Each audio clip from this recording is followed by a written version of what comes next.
Ang crypto market ay muling nag-iinit habang unti-unting lumalapit si Bitcoin sa bagong all-time high nito na nasa presyong $104,088. Hindi lang ito, pati ang mga altcoins tulad ni Ethereum, Chainlink, Aave at si Bitget token or BGB ay nagpapakita po ng malalakas na galaw pataas. Ayon sa mga eksperto ay inaasahan na ang bull market o pag-akyat ng presyo ay magpapatuloy hanggang sa taong 2025. Subalit may mga babala rin tungkol sa posibleng pagbaba ng presyo pagkatapos po ng peak. Kaya't mahalagang pag-aralan po ang mga galaw ng market. Ngayon ang tanong natin ngayon dito ay ano po ang ibig sabihin ng mga pagbabagong ito para sa atin bilang mga Pinoy crypto enthusiast at paano po natin masusulit ang pagkakataong ito. Kaya ayan po ang siyang ating pag-uusapan sa video na ito. Pero bago po tayo magpatuloy ay nais ko lamang po munang bigyang linaw ang aking disclaimer kung saan ang nilalaman po ng video na ito ay hindi po ito isang financial advice. For education and information purposes lamang po ang layunin nito. Yan, umpisaan po natin dito sa kung ano ang Bitcoin at bakit po napakalaga nito. Yan, si Bitcoin ay tinaguri ang hari ng mga cryptocurrency. Sa kasalukuyan ay papalapit na po ito sa presyong $104,088. At inaasahan pong maabot nito ang presyong $125,000 kung magtutuloy-tuloy ang pag-akyat ng kanyang presyo. Ang mga bullish na indication or indicators tulad ng limitadong pagbebenta ng mga bears, ito po yung mga traders na gustong bumaba ang presyo, ay nagpapakita na maraming investors ang naniniwala sa potensyal ni Bitcoin. Subalit, may paalala po ang mga analyst na posibleng bumaba ang presyo ni Bitcoin ng hanggang $88,705 kung hindi po mananatili sa itaas ng moving averages. Kaya't kung ikaw po ay nag-invest kay Bitcoin ay mahalagang subaybayan po natin ang resistance levels at sumunod po tayo sa disiplina ng tamang paglalagay ng stop loss para sa proteksyon ng ating puhunan.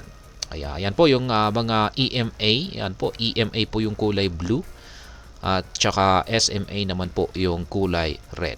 Ayan.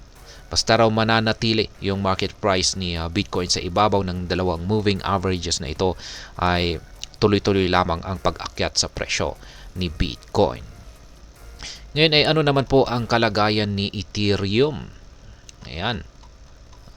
Lagay natin kay Ethereum. Ayan naman po ang chart ni daily chart time frame ni Ethereum.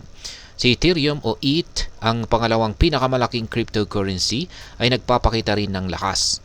Kasalukuyan sinusubukan po nitong lampasan ang resistance level na nasa presyong $4,094. Ayon po sa mga Bybit analyst, may posibilidad na maabot nito ang bagong all-time high sa unang quarter ng taong 2025.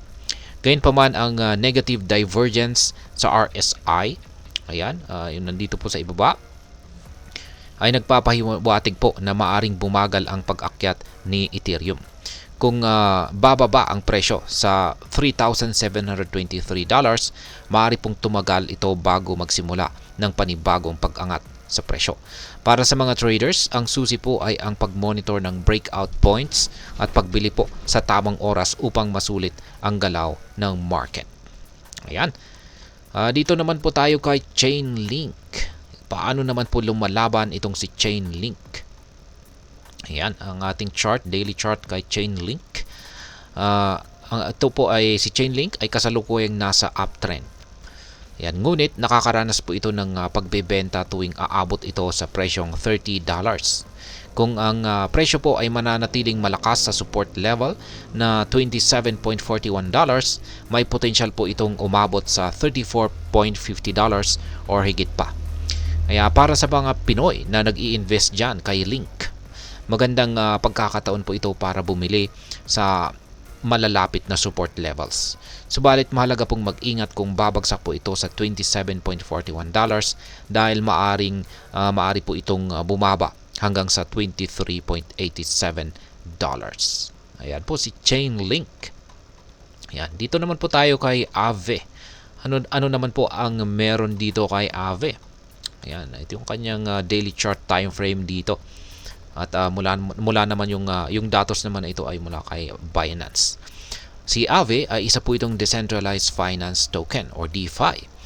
At siya po ay malapit ng malapit na po nitong maabot ang kanyang resistance level sa presyong $400. Kung magtatagumpay po ang bulls na itulak ang presyo pataas, maaari pong maabot nito ang $450 na presyo. Ang retracement levels gaya po ng presyong $330 ay nagbibigay po ng oportunidad para sa mga naghihintay bumili sa mas mababang presyo.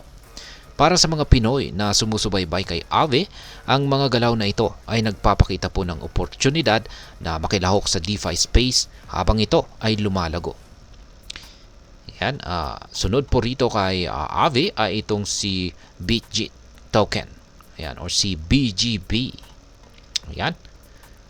Daily chart time frame na rin po ito ni BGB o ang BitGit token.